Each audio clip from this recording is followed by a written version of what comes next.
Unfiltered. Here I discuss news, politics, and whatever else I find interesting, along with my very colorful, unfiltered commentary. If you would like to follow me on social media, I am on X at Eric Not Sorry, and on Truth or Facebook at Eric Unfiltered Podcast. I hope you enjoy. Now let's get on with the show. Welcome back. How is everybody doing out there today? I hope you are doing well. As for myself, per usual, I am caffeinated, medicated, never regulated, so let's freaking go! As the title says, today I'm going to be talking about the cancer diagnosis of former President Joe Biden. If you are a first-time listener, first off, thank you for tuning in. If not, then you are probably very familiar that I am not a fan of Joe Biden. That's no secret. I have nothing positive to say about him. However, I will not be sitting here cheering or gloating that he has cancer, because cancer sucks. Many of us know somebody that has experienced cancer, and they know cancer sucks. I'm also not one of those people that is, like I said, going to cheer about this. No. Why? Why would I do that? I'm not going to sit here and go, yeah, good, I'm glad you piece of... No. I have seen online, unfortunately, some people that have cheered about this. And that's kind of disgusting, but to each their own, right? I am a absolutist. People have the right to say and feel and believe whatever they want. I'm not going to sit here and say that I'm super bummed out about this news, because I don't care. But again, I am not thrilled and happy about the news. I'm not doing cartwheels because of it, because that's just not me. And that would be really friggin' rude, right? But again, some people do, but that's not me. However, since this diagnosis information was released, I did notice a trend on social media. Apparently, everybody is now a doctor. I'm not a doctor, but a lot of people on social media now are suddenly oncologists and urologists and proctologists, and it's amazing to see.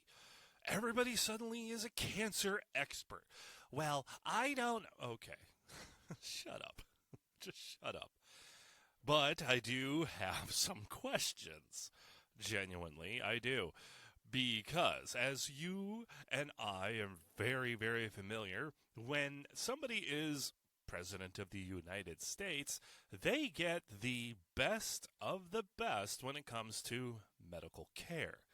So I did some searching on the interwebs there, and some AI. I used Grok AI to give me some information about this stuff, because I personally know someone that was diagnosed with prostate cancer many years ago, and fortunately it was caught early enough and they were treated and life moved on. But I was curious, how is prostate cancer diagnosed? And and all this other stuff. Because again, I'm not a doctor, unlike so many apparently on the internet. Apparently everybody on social media is suddenly an expert. I am not. So like I said, I wanted to do a lookup on how is cancer, especially specifically prostate cancer, how is that diagnosed? How is it caught? But like I said, some people did have questions on the internet. Like, okay, as I just said, he was president. He had the best of the best for doctors. How was this not diagnosed sooner? That is a good question. I did ponder that myself, which is why I was like, well, how is this diagnosed? How was it missed? Was it missed, or was it swept under the rug like some other stuff, which I will be getting into shortly? But let me grab my phone real quick, and I will read what I have been given, what has been presented to me. A non-doctor. A non-doctor. So, let me grab my phone for a sec. So, on Grok, which, if you don't know what Grok is, if you have an X account or an X Premium or whatever the hell it is, Grok is an AI. Basically like ChatGPT, but, not libtarded like ChatGPT. So, all I typed in there is, what can you tell me about Joe Biden's cancer diagnosis, and this is what it came up with. Former President Joe Biden was diagnosed with an aggressive form of prostate cancer on Friday, May 16, 2025, following urinary symptoms and the discovery of a prostate nodule during a routine physical exam. The cancer, characterized by a Gleason score of 9, grade group 5, has metastasized to his bones, indicating an advanced stage that is no longer curable but can be managed with treatment. His office noted that the cancer is hormone sensitive, meaning it responds to hormone therapy, which can effectively control the disease potentially for years. Okay, interesting. Very interesting. As I've already stated before, this guy had the best of the doctors, and nobody caught this. It's not like he's 37 years old, right? He's not a young guy. He has also had health issues in the past. He actually had some skin cancer removed. Let's see, March 23rd. Sorry. Stumbling, mumbling here. But yes, okay, and he's had issues with aneurysms. And look, he's not a spring chicken. This diagnosis does not surprise me. We all know many people, when they hit a certain realm of the years within the life cycle, bad stuff, health-wise, tends to happen. But again, this man was president, and he had the best of the best, and nobody noticed this. Okay, interesting. All right. So, again, I'm not a doctor, so I did a simple search. On Grok, I typed in, how does prostate cancer get found? Because, again, I'm a dummy. I don't know. The person I referred to earlier, I know how they got diagnosed, and it was by sheer happenstance.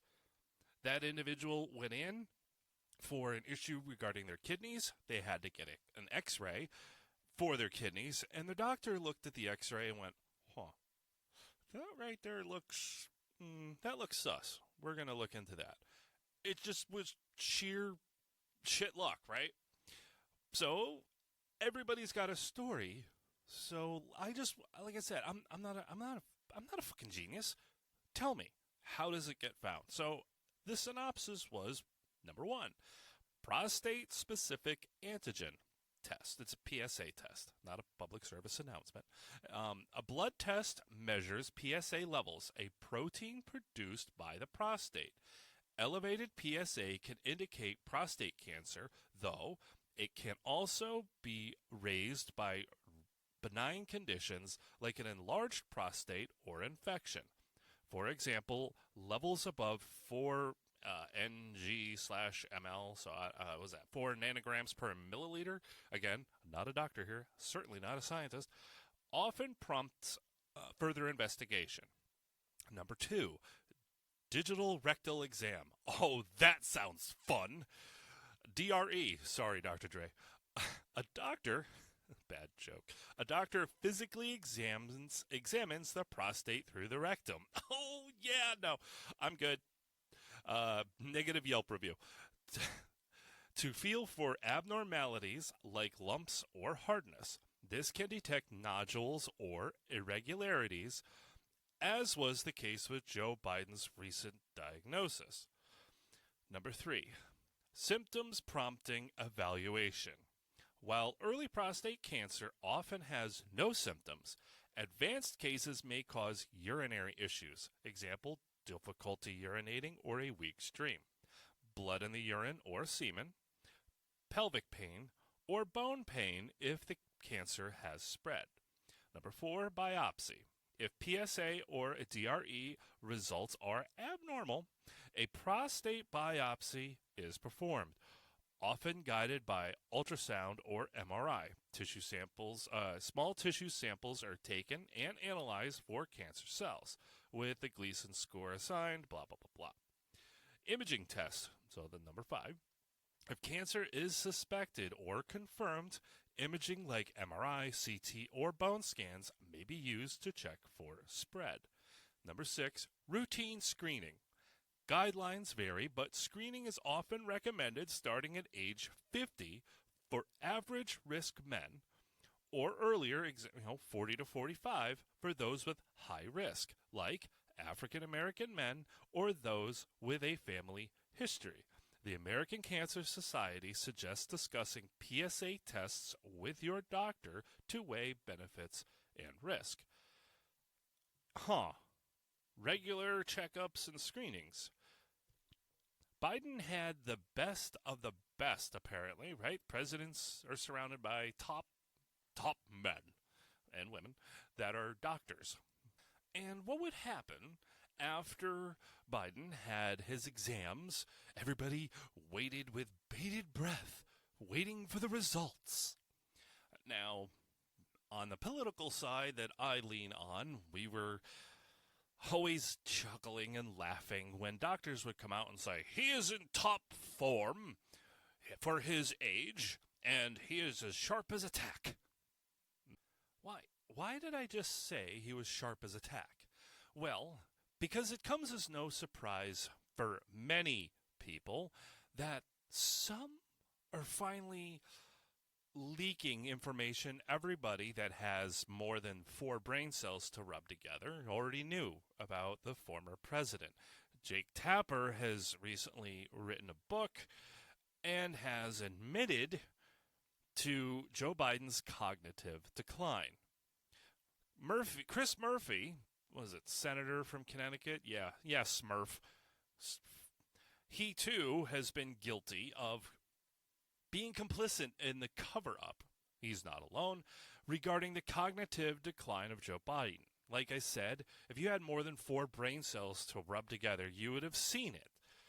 Unless you were completely blinded by cult mentality, something like that. I don't know.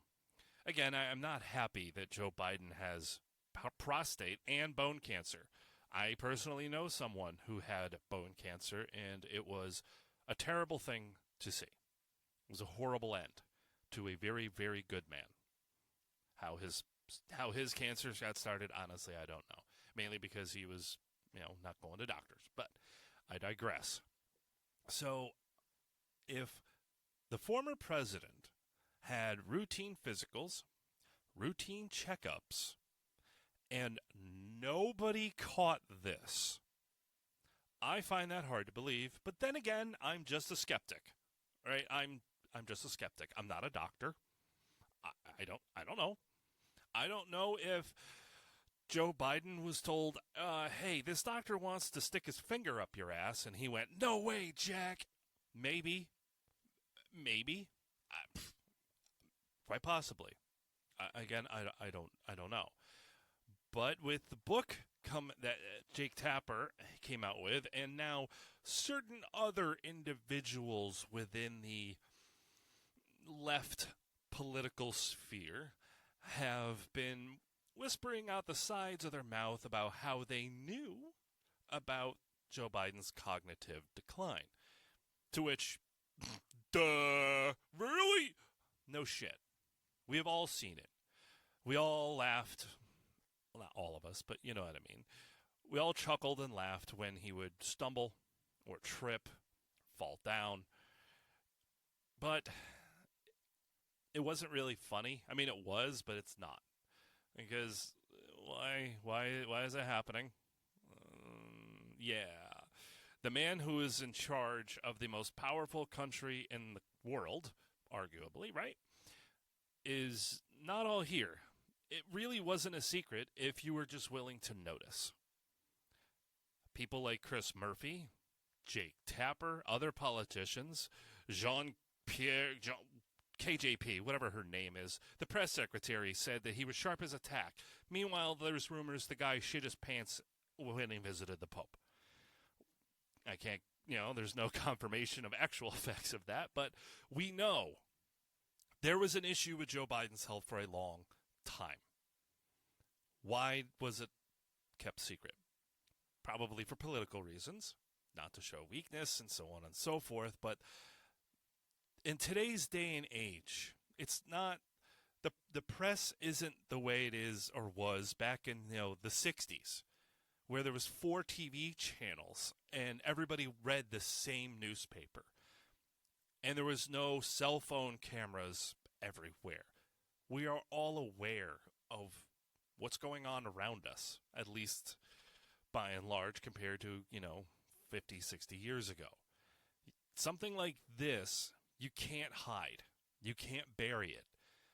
When Joe Biden would give a speech and he was looking for somebody in the audience who was deceased and he couldn't remember, you couldn't bury that. The press couldn't bury it. But they did their damnedest. But then there was people like me calling it out, but we were just shouted down. Like I said, I do not wish cancer on anyone, but it was no secret that Joe Biden had health issues, and they covered it up. How long did he have this? I don't know, and it really, honestly, at the end of the day, it doesn't matter how long Joe Biden had this cancer. It's between him and his doctors and his family, right? It's none of our damn business. But when you're president, it kind of is. And the fact that they hid from us his cognitive decline, his very obvious cognitive decline, makes you wonder what else they hid. Did they hide this cancer diagnosis from us? We should know about our president. Now, I want to get back to the whole gloating thing and cheering for this. I do not, as I said, I don't cheer for this. That would be, I don't know, not right. I mean, I'm an asshole, but there's a level. There's a bar. And I know that if President Trump was diagnosed with something like this, that's all you would see all over social media, at least from the political left, would be, ha, when's he going to die? Hopefully sooner than later. And all of this disgusting bullshit. And so to the people that are on the political right, if you're on social media making comments like that, bro, stop. Just stop. I get it. You don't like Biden. You think he's a pedo. You think he was the worst president ever. Hey, you know what? I'm right there with you. I don't have any positive, happy, smiling things to say about Joe Biden. But to go online and post that you're happy this happened, dude, come on. That's just, don't be like the left. That's what they're like. Don't be like that. Don't fall into that trap. Because remember, the internet is forever. You could have that post up for 60 seconds. Someone has screenshot it. So just don't, man. Look, there is obviously no hope for recovery, as I have read regarding the diagnosis. So this probably is going to be what will be the ultimate demise for the former president. I'm not happy. I'm not sitting here cheering. I'm not gloating. And when that day comes, I'll still feel the same way. I'm not going to be sad, but I'm certainly not going to be jumping for joy and lighting off fireworks, because that's just fucked up. Like I said, I don't have anything nice to say about the guy, but I hope he's comfortable. I do. I hope that the doctors that are around him are able to keep him comfortable and treated, and he could live the most active, fulfilled life that he can from now until the end of his days. Even as I said in previous episodes, like if you go back and you listen to my episode about the first assassination attempt on President Trump back in Butler, PA, last July, I even said, I hate Joe Biden, I hate Obama and Clinton and so on and so forth, but I did not wish harm on them, or pain on them, or death on them. I just want them to fuck off. Just go away, ride off in the sunset, go away. We're tired of you. And that's how I still feel. So this diagnosis, this news, does not bring me joy. And it should not bring you joy as well. I understand if you shrug your shoulders and go, okay, whatever. Fair enough. But to be smiling, happy, doing cartwheels, jumping up and down, and sticking a Roman candle in your ass, that's so not cool. That's so not cool. Okay, the Roman candle thing might be funny, but not cool. It's not something we should all be cheering for. Like I said, as I said, I hope former President Joe Biden is comfortable in his final years. Hopefully it's not months, hopefully it's years. But he's not a spring chicken, and bone cancer is not a joke, especially if, it's been ongoing for a while. I'm just curious, like I said earlier, how was this not caught sooner? And if it was, why were we, the people, not told? I don't know. I can only speculate that it's because of political reasons, not wanting to show weakness. Plus, was he diagnosed prior to dropping out of the 2020 election? Was that part why that happened? I don't know, and we may never know, and that's okay. That's fine. I'll sleep just fine whether I do know or don't. It doesn't matter. It's just a curious question from a citizen. That's all. So I wish Joe Biden the most comfort, and I hope he has minimal pain and discomfort throughout this time. I have nothing positive to say about his family other than I'm sorry you have to deal with this because it sucks. Cancer sucks, right? All right, I think I'm going to wrap it up there. I just wanted to touch base on that, and that's pretty much it. So thank you for listening. If you like this episode, I know it's probably not my best. I rambled on a little bit, but if you did like it, please give it a share, tell your friends, and all that good stuff. You guys know the routine. Until next time, keep being you.